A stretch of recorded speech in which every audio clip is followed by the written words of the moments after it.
ዛሬ በአዳማ ከተማ በ5000 ብር የተሰራውን ቤተ መቅደስ አሳያችኋለሁ። አዎ በ5000 ብር ብቻ። በ5000 ብር ነው የሰራው። ሌላው የእብድ ውሻ በሽታ ለነከሳቸው ሰዎች ፍቱን የሆነ ጸበል ያለበትን ቤተ መቅደስ እናያለን። የእብድ ውሻ ለከፋቸው ሰዎች ይሄንን ጸበል ይዘው የሚሄዱ አሉ። ሲቀጥል አዳማ ከተማ ውስጥ ያለ ገዳም አስተዋውቃችኋለሁ። ስናልፍ ከልጅነት ጀምሮ ያደግኩበትን ግዙፉን የቅዱስ ገብርኤል ቤተክርስቲያንን አብረን እንሳለማለን። በዚህ የ30 ደቂቃ ቪዲዮ አዳማ ውስጥ የሚገኙ 10 ቤተክርስቲያኖችን እናይ ነው። ተከተሉኝ። በመጀመሪያ የምንሳለመው የአዳማ ደብረገነት ቅድስት ኪዳነ ምሕረትና መጥምቀ መለኮት ቅዱስ ዮሐንስ ካቴድራልን ነው። እንግዲህ ቤተክርስቲያኑ የተመሰረተው በ1969 እንደ ሀሳብ ተነሳና አባቶች እና አቶ ቱሉ ጋሻው እና አቶ ዳዲ ጅሩ የሚባሉ አባቶች ነበሩ። አሁንም አሉ በህይወት። እነሱ መሰረቱት 1973 ዓመተ ምህረት የመቃኛዋ ቤተክርስቲያን በቀዳማዊ አቡነ ጎርጎርዮስ ተባረከና ታቦተ ሕጉ መቃኛ ውስጥ ገባ። ኪዳነ ምሕረት አንቺ ያለሽልኝ ካሬው አጠቃላይ ቤተ መቅደሱ ያረፈበት 1200 ካሬ ላይ ነው። እሺ ይሄኛው የመሰረት ድንጋይ ያረ የተጀመረው በ2002 ዓመተ ምህረት ነው። ቤዝመንት አለው እንዴ? አለው። አሁንም ስራ ተጠናቀቀ ማለት አይቻልም፣ ገና ነው። ቤተክርስቲያኑ ተጠናቀቀ እንጂ እንደዛ እንደሚባለው አሁን መግቢያውን እንዳያችሁት የግቢው ውበት፣ ጽዳት እሱ ስራዎች አሉ። ወደፊት ደግሞ ሁለገብ ህንፃ ለመስራት በዝግጅት ላይ ነው ያለነው። ካጸደ መቅደስሽ ከስልክ እረፍቴ በዚያ ነው በቅዱሱ ደብረ። በጣም ነው ደስ የሚለው። እንግዲህ አዳማ በድሮ መንገድ በተለይ ከአዳማ መውጫው ላይ ነው የምትገኘው ቅድስት ኪዳነ ምሕረት። ልጅ እያለን ታቦት ለመሸኘት የጥምቀት ታቦት በእግራችን ከከተማ እዚህ ድረስ እንመጣለን። ፀሐዩም ደስ ይላል። በቃ አሁን ደግሞ ቤተክርስቲያኗ አልቃ ማየት በጣም ብዙ ሰው ይመኝ ነበረ። ይሄንን አልቃ ስላየን እግዚአብሔርንም እመቤታችንንም እናመሰግናለን። በአጋጣሚ ነገ 1 ዓመታችሁን ታከብራላችሁ። ድግሱ እንዴት ነው? እየተዘጋጀ ነው? በጣም ልዩ ነው። በድሮ በጥንት አባቶቻችን ስርዓት ለማክበር ዝግጅታችንን ጨርሰናል። የተወደዳችሁ እንግዲህ እንደሰማነው ዛሬ ድግሱ እየተዘጋጀ ነው። በዚህ አጋጣሚ በኢትዮጵያ ኦርቶዶክስ ተዋሕዶ ቤተክርስቲያን የዝክርና የድግስ ነገር በጣም ይገርመኛል። ብዙ በዓላት አሉ።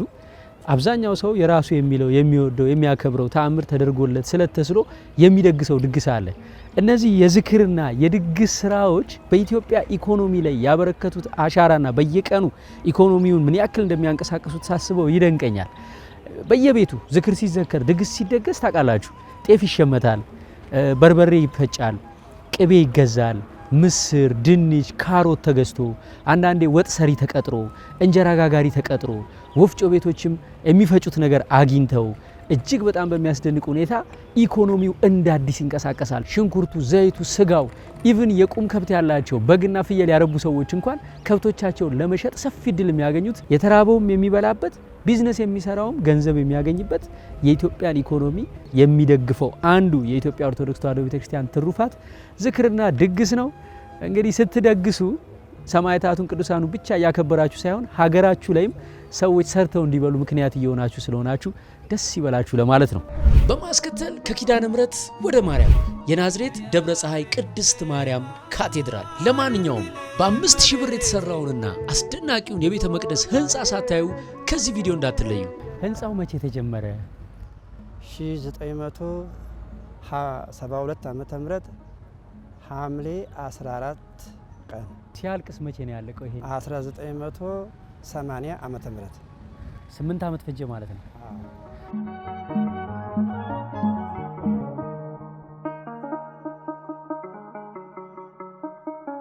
በወቅቱ ስንት ብር እንዳወጣ ይታወቃል? መነሻ ብር ይዘው የተነሱት 60 ሺህ ብር ነው። የኮሚቴው ብዛት 60፣ የብራቸው መጠን ብዛት 60 ሺህ ብር ነው የተነሱት። እሺ ስንት ካሬ ላይ ያረፈ ቤተ መቅደስ? በ2200 ካሬ ሜትር። 2200 ነው። ዋው!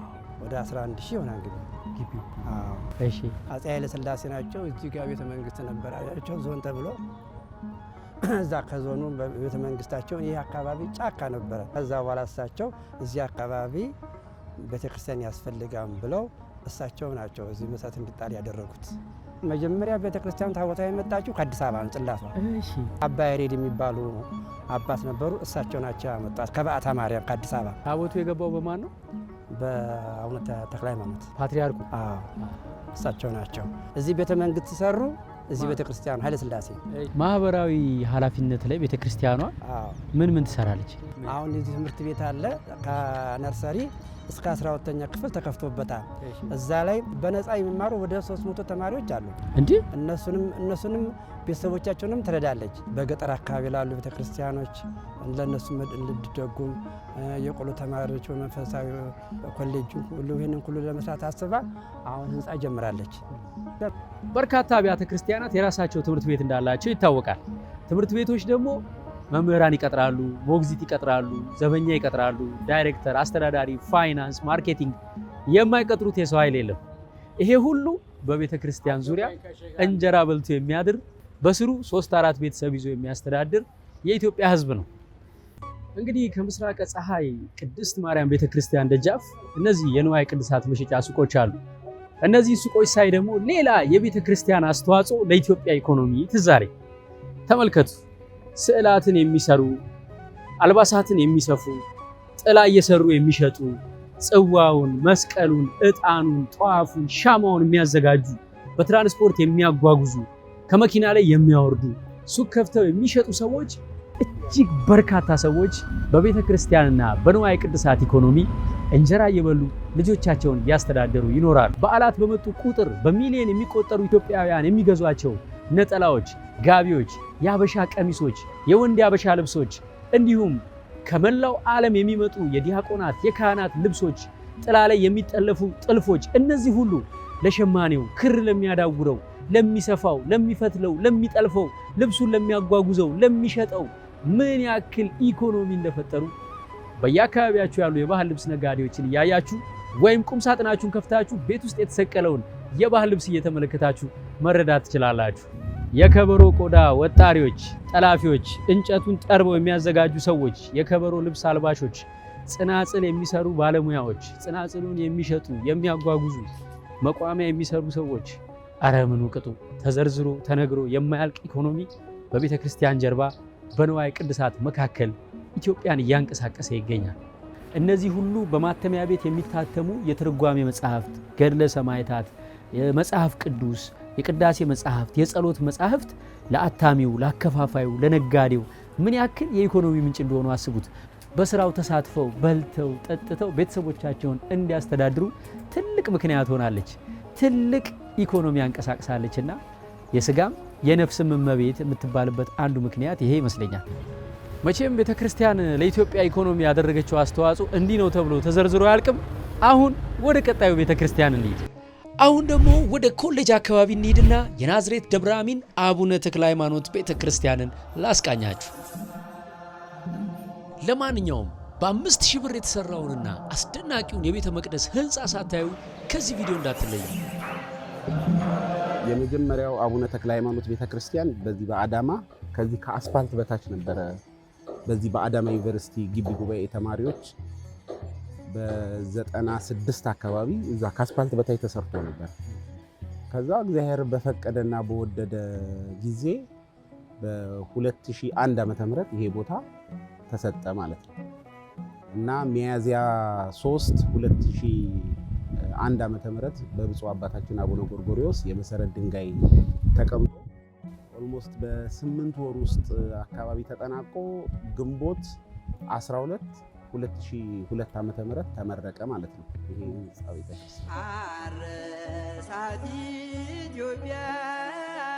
ስንት ካሬ ላይ ነው ያረፈው ቤተ መቅደሱ? ቺኛዋ በረንዳውን ጨምሮ 180 ካሬ ላይ ነው ያለው። ቤተክርስቲያን ውስጥ በዋናነት የጻድቁ አባታችን የአቡነ ተክለ ሃይማኖት ጽላታቸው አለ። በእሳቸው ስም ነው የሚታወቀው። ከዛ በተጨማሪ የጻድቁ አቡነ ሐራ ድንግል ታቦት አለ። የካህናተ ሰማይም ማለት ነው። አሁን ያለሁት በተክለ ሃይማኖት ቤተክርስቲያን እየተገነባ ያለው ትልቁ ህንፃ ቤተክርስቲያን ውስጥ ነው።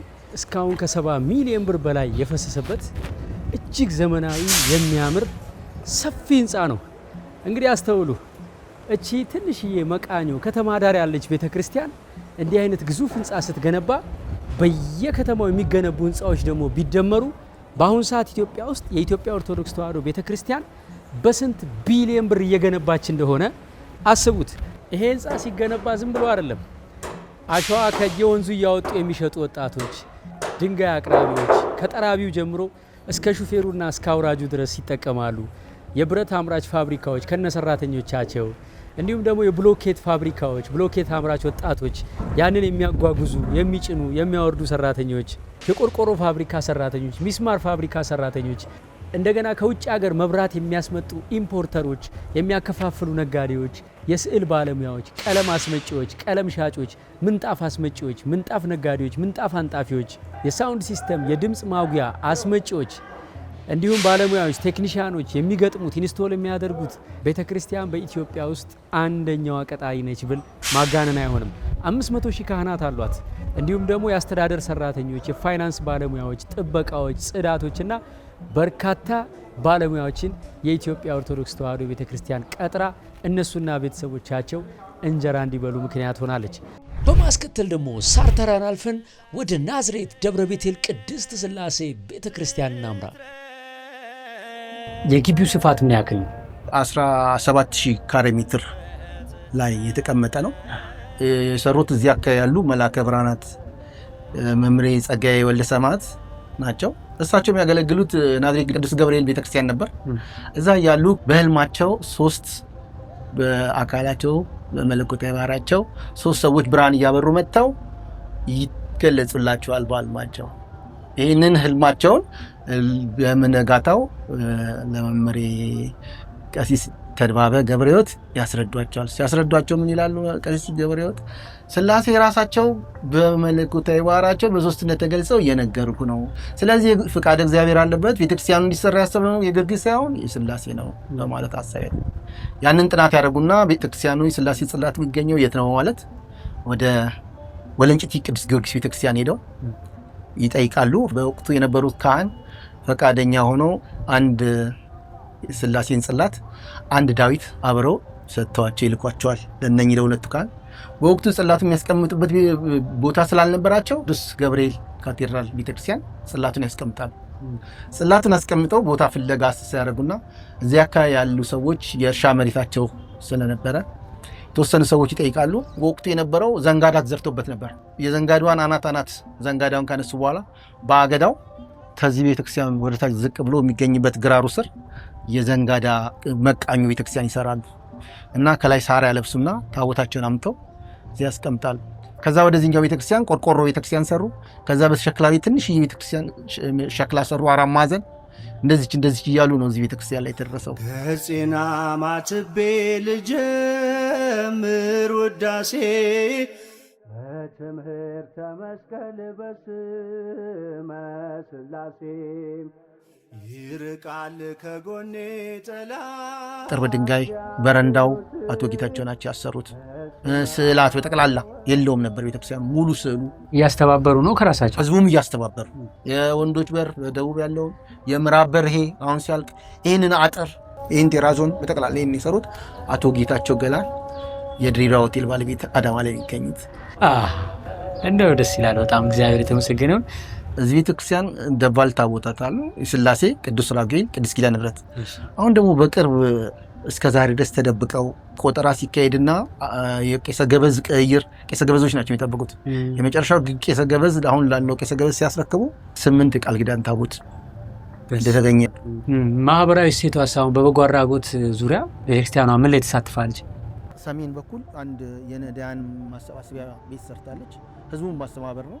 በዛ ውስጥ የቆርቆሮ ቤት ተሰርቶላቸው ነዳያኖቹን ከየቤታቸው ማለት ችግር የለባቸው ልጆች፣ አባት እናት ያጣቸው፣ ረጂ ያጡ ሽማግሌዎች፣ ህጻናቶች እዚህ የቅድስት አርሴማና የናዝሬት ደብረ ቤቴል ቅድስት ሥላሴ የናታንም የበጎ አድራጎት ማህበር የሚባል አለ። ግን ማህበሩ ልብሳቸውን በማጠብ በየወሩ ጸጉራቸውን በመቁረጥ የተለያየ ነገር እንዲያደርጉ ቤተክርስቲያን ተፈቅዳላቸው። ልብስ እየተገዛላቸው ልብስ፣ ብርድ ልብስ፣ የሚተኙበትን ልብሶች በወር የአርሴማ ቀን ምግብ እያዘጋጁ የተለያየ ምግቦች እያረዱላቸው ጾም ሲፈታም እያስፈቷቸው ትምህርት ያስተምሯቸውና አረጋውያን ሽማግሌዎቹን ቁርባን እንዲቆርቡ ሙሉ ልብሳቸውን አልብሰው እንዲቆርቡ ያደርጓቸዋል። እነኚህ ሰዎች ከዚህ ዓለም ሞት ሲለዩ ፍታት አስፈትተው መቃብራቸውን አስቆፍረው ለቅሶ አድርገው ይቀብሯቸዋል። በማህበሩና በቤተክርስቲያኒቷ በጎ ፍቃድ ማለት ነው። እንደገና በእንቁጣጣሽ በተለያዩ ተማሪዎችን እያሰባሰበች ደብተር፣ እስክሪብቶ ረጅ የሌላቸው ልጆች ትሰጣለች። አልባሳት ከህዝቡ አሰባስባ ለቸገራች ትሰጣለች። ለቅሶ ሲሆን ታጽናናለች። ደስታ ሲሆን ደግሞ ሰርጉ ምንም አባቶቻችን እየሄዱ ይባርካሉ። ከ84 ቤት በላይ አገልጋዮች አሉ። የእነኝን ሁሉ አገልጋዮች ደሞዝ ትከፍላለች ቤተክርስቲያኒቱ። ስራ ድንቅ ነው ጥበቡ ከአእምሮ በላይ ነው። አሁን ደግሞ መወስዳችሁ ወደ ናዝሬት ቅዱስ እግዚአብሔር አብ ቤተክርስቲያን ነው። አብረን እንሳር። በ5000 ብር የተሰራውንና አስደናቂውን የቤተ መቅደስ ህንፃ ሳታዩ ከዚህ ቪዲዮ እንዳትለዩ። እዚህ ቤተክርስቲያን የአዳማ ልጆች ብዙ ትዝታ አለን። አንደኛ ቅዱስ እግዚአብሔር አብ በጸበሉ ይታወቃል። ሁለተኛው ደግሞ በቀብር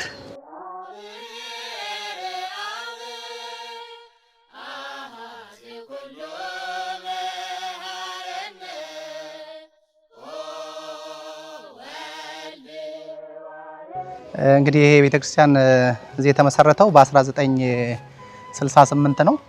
መነሻው 1967 ነው።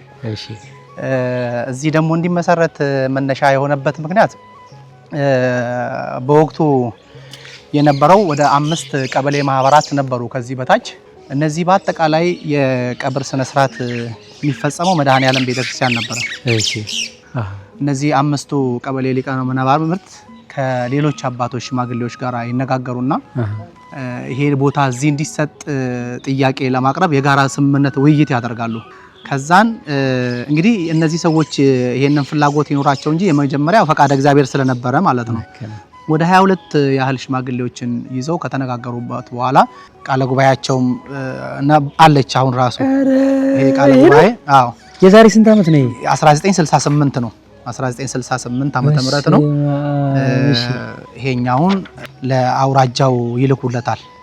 እነዚህ ለአውራጃው ከላኩለት በኋላ ደግሞ አውራጃው ይሄንን ማረጋገጫ ለቤተክርስቲያኒቷ ሰጣት። እዚህ እንግዲህ እግዚአብሔር አብ ቤተክርስቲያን እኔም ትዝ የሚለኝ ድሮ አንድ ሰው በደንብ በጽኑ ደዌ ሲያዝ ጸበልም ፍለጋ ይመጣል። በጣም ብዙውን ጊዜ ከርቀት እየመጡ የሚፈወሱ ሰዎች አሉ።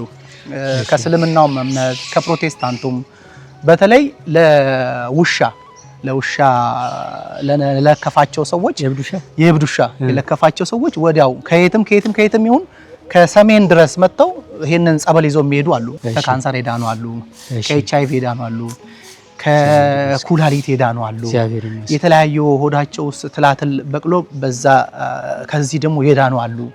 ስለዚህ ጸበሉ በጣም እጅግ በቃ ፍቱን ነው። በኛ ቤት ሁልጊዜ ምስጉን ነው የአማልክት አምላክ። እነዚህ እዚህ ጋር አሁን የጸሎት ማድረጊያ ነው። ወንድሞች እዚህ ጋር ጸሎት ያደርጋሉ። እህቶች ደግሞ ከዛ መጋረጃ ውጪ ጸሎት ያደርጉበታል ማለት ነው። አሁን 4 መጠመቂያዎች አሉን እዚህ። እሁድ ቀን ብትመጣ የአቡነ ገብረ መንፈስ ቅዱስ ቀን ብትመጣ፣ የበዓታ ቀን እንዲሁም የእግዚአብሔር አብ ዕለት ብትመጣ ይሄ ቦታ ግጥም ብሎ ነው የምታገኘው። መተናፈሻ የለውም። ይሄኛው እንግዲህ ሰው እዚህ ጫማውን እዛ ጋር ነው የሚያወልቀው። ጫማውን እዛ ጋር ያወልቃል። እዚህ ጋር መጥቶ ይጠጣሉ በእነዚህ። በነገራችን ላይ ትልቁ ደግሞ ከዚህ የሚሄደው የጸበሉ ተረፈ ምርት ወደ ግቢ ይገባል። ታንከር አለ እዛ ውስጥ የተዘጋጀ። ያ ለአትክልት ይሆናል። ስለዚህ እነዚህ ደግሞ ጸበልተኞች ናቸው የሚኖሩበት። እንግዲህ ያ ቢዝነስ የምትሰሩት አለ? ለምሳሌ ትምህርት ቤት ምናምን? ትምህርት ቤት አለው የራሱ የሆነ 2009 ነው የተከፈተው። አሁን ላይ 7ኛ ክፍል ደርሰናል። ወደ 1250 በላይ ተማሪዎች አሉት ያስተምራቸው ማለት ነው። ሌላ ደግሞ ገራዦችን፣ ብሎኬት ቦታዎችን እንደዚህ አጠና ተከራይተው ደግሞ የሚሰሩ አሉ። የሚገርም ነው። ስለዚህ ትምህርት ቤቱ እንዲያው ከከተማው ጥሩ ተመራጭ ትምህርት ቤት ነው። መዝገባ ለምሳሌ ለነርሰሪ ተማሪዎች 1 ቀን ነው የሚመዘገቡት። በአንድ ቀን ይሞላል። ከሌሊቱ 9 ሰዓት ይሰለፋሉ ሰው። አዎ ቦታው ስለማይገኝ ማለት ነው። እና ቦታ ያው በየአመቱ ነው ብሎክ እየጨመርን የደረስነው ዛሬ ላይ እና አሁን በቀጣይ ወደ 8ኛ እንሸጋገራለን። ለ8ኛ ደግሞ ሌላ ብሎክ እንሰራለን ማለት ነው። በአካባቢው ደግሞ የአፋን ኦሮሞ ተማሪዎች ይበዛሉ፣ አፋን ኦሮሞ ይማሩ።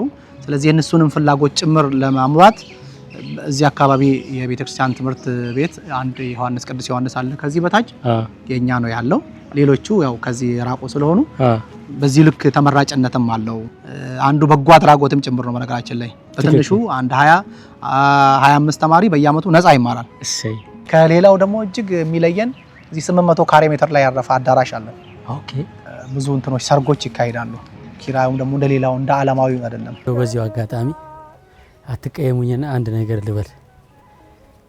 ቤተ መቅደስ ጫማ ይዞ ስለ መግባት ማለት ነው። ድሮ ቤተ መቅደስ ጫማዬን በፌስታል እያያዝኩ ገባ ነበረ እና አንድ ወንድም ምናሪ አንድ ቀን ምናየር ቤተ ክርስቲያን ውስጥ የቤተ ክርስቲያን አገልጋይ ናቸው እና ገቡና ቤተ መቅደስ ጫማቸውን በእጃቸው ይዘው ቤተ መቅደስ ውስጥ ሆኖ ታቦቱ ያለበት ቅድስቱ አለ አይደለ? እዛ ጋር ሊሳለሙ ሲሉ ጫማቸውን ቁጭ አረጉት መሬት ላይ ማለት ነው። ጫማ ቤተ መቅደስ በፍጹም ይዘህ አትግባ። በቃ ከቻልክ ይዘህ አትግባ። ይዘህ ከገባህ እንኳን በደንብ በፌስታል ወይ በማዳበሪያ በደንብ ጭራሽ ጫማህና ምንጣፉ እንዳይነካካ አድርገህ ይዘህ ግባ። ምክንያቱም እግዚአብሔር ብዙ ነገሮችን በመጽሐፍ ቅዱስ ሲያዘን በነቢያት አድሮ ያዘዘዋል፣ በተለያየ መልክ ያዘዘዋል። ጫማህን አውልቅ የሚለውን ትእዛዝ ግን ራሱ መለኮት ራሱ እግዚአብሔር ነው ሙሴን ያዘዘው። የቆምክባት ስፍራ የተቀደሰች ናትና ጫማህን አውልቅ ብሎ የተናገረው ራሱ እግዚአብሔር ነው። ራሱ እግዚአብሔር የተናገረውን ካላከበርን ሌላውንማ እንዴት እናከብራለን? ሁለተኛ ጫማ አለ በጣም የማይረግጠው ቦታ የለም አለ። መንገድ ላይ ስንሄድ ብዙ ነገር ይረግጣል አለ። ጭቃ ይረግጣል፣ አፈር ይረግጣል፣ የውሻ ሽንት ይረግጣል፣ የሰው ሽንት ይረግጣል፣ ብዙ ቆሻሻ ይረግጣል እና ሽታም ቆሻሻም አለው አለ። ያንን ይዘን ገብተን ቤተ መቅደስ ምንጣፍ ላይ እንደው በቸልተኝነት ዝም ብለን ስናስቀምጠው ቤተ መቅደስን እያቆሸሽን እንደሆነ እናውቃለን ወይ? ካልሲ ራሱ ንጹህ ካልሆነ ሰው በካልሲው ይገባል አለ እና ንጹህ ካልሆነ አንዳንድ ቅቤ የሚሸት ካልሲ አለ፣ ከጫማ የባሰ ቆሻሻ ካልሲ አለና አንዳንዴ ምንጣፍ ላይ ስንሰግድ ልብ ብላችሁት ከሆነ እኔ ከዛ በኋላ ነው ልብ ያልኩት፣ ስንሰግድ ቆሻሻ ነገር ይሸተናል። ምንድነው? ከካልሲው ጋር የገባ ቆሻሻ ነው እና ካልሲ እንኳን መውለቅ አለበትና ቤተ መቅደስን በጣም ማክበራችን ከዚህ ይጀምራል። በማስከተል ወደ ዱቄት ኮንዶሚኒየም ወደኛ ሰፈር እንሂድና የአዳማውን መካነ ጻድቃን አቡነ አረጋዊ ቤተክርስቲያን ላስቃኛችሁ። አረጋዊ ጻድቅ ምሏ ፍቅር የኢትዮጵያ ኦርቶዶክስ ተዋሕዶ ቤተክርስቲያን በጾም ወቅት በጣም የሚገርም ኢኮኖሚያዊ ትስስር ታደርጋለች። በዛ ወቅት በቃ ብዙ የጾም ባህላዊ ምግብ ሬስቶራንቶች ይነቃቃሉ። ጁስ ቤቶች በጣም በብዛት ጁስ ይሸጣሉ። እዚህ ጋር እንግዲህ አትክልቱን ያመረተው ገበሬ፣ ያጓጓዘው ሹፌር፣ የሸጠው ነጋዴ ይሄ ሁሉ የኢኮኖሚ ተጠቃሚ ይሆናል። አትክልት ራሱ በጣም በስፋት ተጠቃሚነት ላይ ስለሚውል ብዙ ገበሬዎች፣ ብዙ አራሾች፣ ብዙ የዘርፉ ተሳታፊዎች ኢኮኖሚካሊ ይነቃቃሉ። በጾም ወቅት ሌላው የሚገርመው ነገር ያው ኦርቶዶክሳውያን ከ200 በላይ ቀን በአመት ጾም ነው። አብዛኛው ሰው የጾም ምግብ ስለሆነ የሚጠቀመው የስጋና የወተት ተዋጽኦችን አይገዛም። ያ ደግሞ ምን ያደርገዋል? ዋጋው ውድ የነበረውን የፍስክ ምርት እንዲቀንስ ያደርገዋል።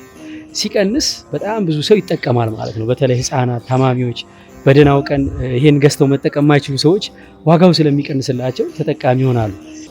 ሌላው በኦርቶዶክስ ጾም እንግዲህ አልባሌ ነገር ላይ ይውሉ የነበሩ ገንዘቦች፣ በመጠጥ በተለያየ ምክንያት ይባክኑ የነበሩ ገንዘቦች እየተሰበሰቡ ለቤተሰብ የሚውሉበት በጣም ብዙ ድሆች የሚታሰቡበት ብዙ ገዳማት ስጦታ የሚያገኙበት ሰዓት ነው። በዚሁ ተያይዞ በነገራችን ላይ በጾም ወቅት ከፍተኛ የሆኑ የገንዘብ ማሰባሰብ ስራዎች ይሰራሉ። በዚህ ምክንያት ዲያስፖራው ከመላው ዓለም ከፍተኛ ዶላር የሚልክበት ወቅት የጾም ወቅት ነው። ይሄ ማለት የኢትዮጵያ ኦርቶዶክስ ተዋሕዶ ቤተክርስቲያን ወደ ኢትዮጵያ ብዙ ፎሬን ከረንሲ ወይም ውጭ ሀገር የተለፋበት ገንዘብ እንዲመጣ ዋነኛዋ ምክንያት እንደሆነች ይታያል ማለት ነው። ይህ ቤተክርስቲያን የተመሰረተው በ2000 ነው።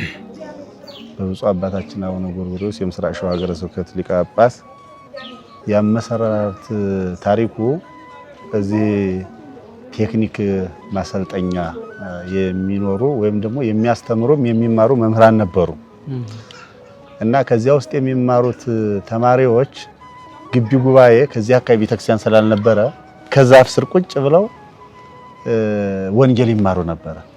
እዚህ አካባቢ ያሉ ገበሬዎች ወይም ደግሞ አርሶ አደሮች የእነዚህ ልጆች መሰባሰብ ሲያዩ እየመጡ ምንድነው እዚህ ሁሉ ጊዜ ቁጭ እያላችሁ የምትማሩት? ቤተክርስቲያን መስራት አይቻልም ወይ መመስረት አይቻልም ወይ መትከል አይቻልም ወይ እያሉ ይጠይቁ ነበርና በዚህ አማካኝነት አቶ አለማየሁ የሚባሉ የዚህ አካባቢ ኗሪ የሆኑ እሳቸው ይህንን የእርሻ ቦታ የነበረውን ለቤተክርስቲያን ስጦታ በስጦታ መልክ ወይዘሮ ሳምራዊት የሚባሉ እናት ባልሳሳት ሰጡት የሚለው ታሪኩ።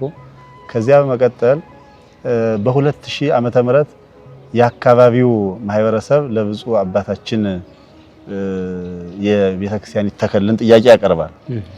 በዚህ ጊዜ ብፁዕ አባታችን ልዑክ ልከው ልዑካኑ ቦታውን መተው አጥንተው ካዩ በኋላ አካባቢ ያሉትን ሽማግሌዎች በመጥራት አወያይተው ኮሚቴ በማዋቀር ቤተክርስቲያኑ እንዲሰራ አድርገዋል።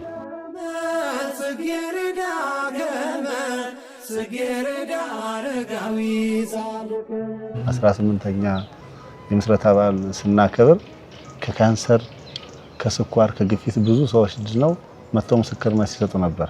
የአቡነ አረጋዊ የቅዱስ ሚካኤል በ6 የቁስቋም ብዙ ምእመናን ይመጡበታል። ህንጻው ስንት ጊዜ ፈጀ ሲገነባ? መሰረት የተጣለው በ2000 ነው። ጥቅምት 2 ሁለተኛው ወር ነው። በ7 ወር ነው የመጀመሪያው መቃኞ የተጠናቀቀው። ከዚያም በኋላ ደግሞ በ2003 ባልታወቀ ምክንያት በተፈጥሮ አደጋ ማለት ነው በነፋስ በጎርፍ መቃኞ ሲፈርስ ይሄኛው ቤተክርስቲያን እንዲሰራ ሆኗል ማለት ነው። ሌላ ማህበራዊ ኃላፊነትን ከመወጣት አንፃር ቤተክርስቲያኗ የምትሳተፍባቸው ነገሮች አሉ።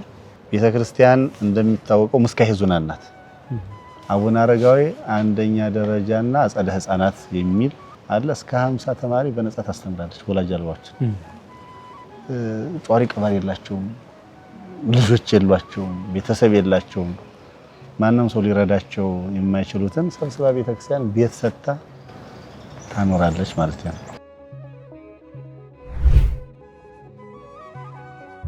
አሁን የምንሄደው ወደ መድኃኔዓለም ገዳም ነው። ገዳማትና የኢትዮጵያ ኢኮኖሚ ደግሞ እንዴት እንደሚተሳሰር እኔ እንደምታውቁት ትልልቅ ንግሶች፣ የገዳማት ጉዞዎች በጣም በብዛት ይዘጋጃሉ።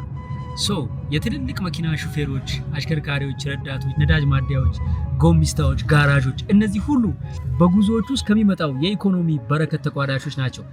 ወደ ገዳማት ስንሄድ ደግሞ በአካባቢው ያሉ ሆቴሎች፣ ምግብ ቤቶች፣ ቆሎ ሻጮች ከትናንሽ እስከ ትላልቅ ንግድ ቤቶች አንድ ለንግስ ስንሄድ ምን ያክል እንደሚንቀሳቀሱም አትርሱብኝ። ወደ ገዳማት በሚደረጉ ጉዞዎች መኪኖች ብቻ አይደሉም፣ አየር መንገድም በሰፊው ተጠቃሚ ነው። እንዲሁም ደግሞ የመኪና ደላሎች፣ በአጠቃላይ ከጉዞ ጋር በተያያዘ መቼም ሰው ሲንቀሳቀስ ትልቅ ኢኮኖሚ አብሮ ይንቀሳቀሳልና በርካቶች በልተው ጠጥተው ለማደራቸው ምክንያቱ አንዱ የገዳማትና የኢትዮጵያ ኦርቶዶክስ ተዋሕዶ ቤተክርስቲያን መዋቅር ነው። አሁን ወደ መድኃኔዓለም ገዳም ልንገባ ነው።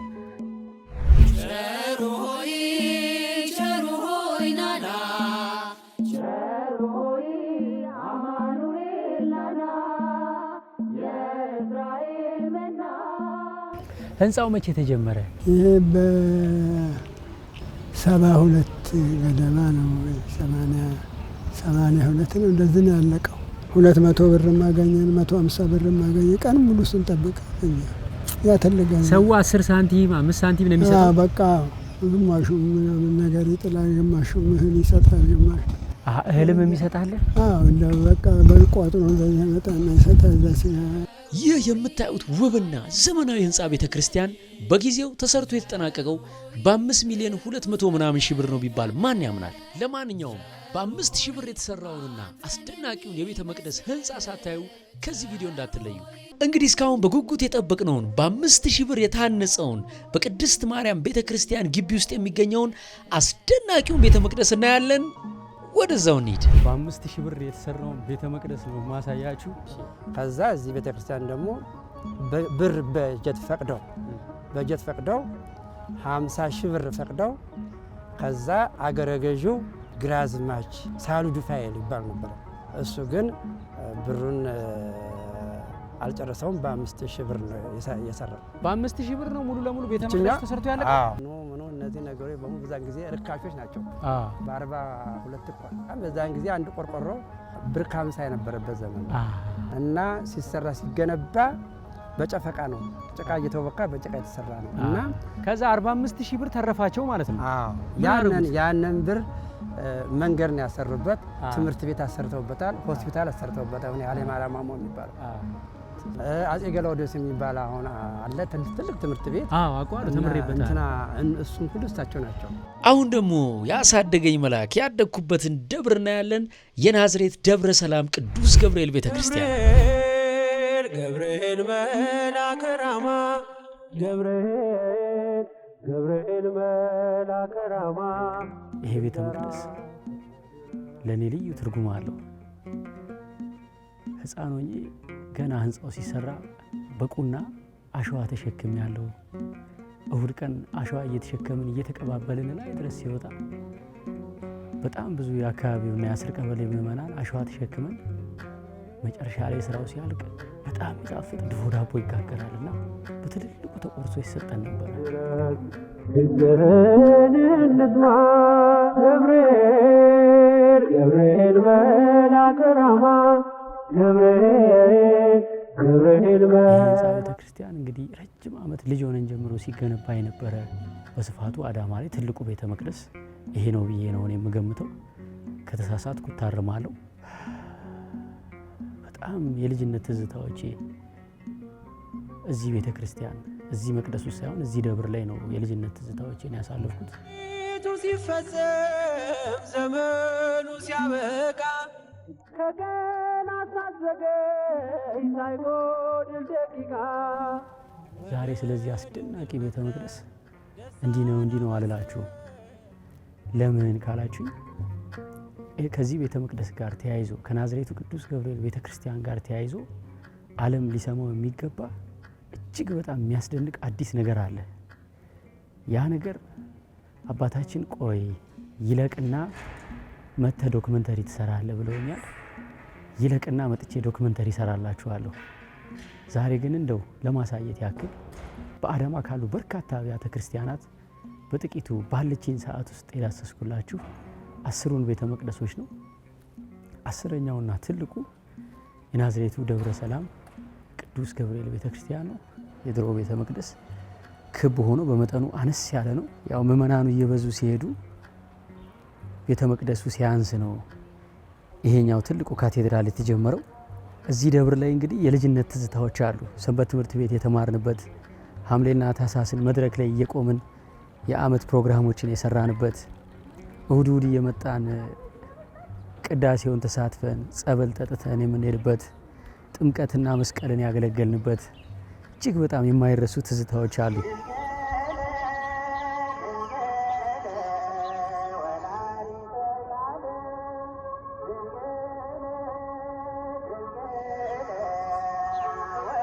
ዛሬ ከዚህ ቪዲዮ የተረዳሁት ነገር ምን መሰላችሁ? የኢትዮጵያ ኦርቶዶክስ ተዋሕዶ ቤተክርስቲያን በየቀኑ በምታደርጋቸው በእያንዳንዳቸው እንቅስቃሴዎች ውስጥ ለካ የሀገርን ኢኮኖሚ በጀርባዋ የተሸከመች ትልቅ ባለውለታ ነች። እኔ ይሄን ተምሬያለሁ ከዚህ ቪዲዮ። እናንተስ ምን ተማራችሁ? ስር ኮመንት ላይ ጻፉልኝ። ሌሎችም ከተሞች፣ ሀገረ ስብከቶች እኛ ከተማናና ያሉትን አብያተ ክርስቲያናት እስቲ እናስጎብኝ ካላችሁኝ፣ ከጋበዛችሁኝ እመጣለሁ። ቤተ ክርስቲያኖቻችሁን እያየው እየተባረኩ ለዓለም አስተዋውቃለሁ።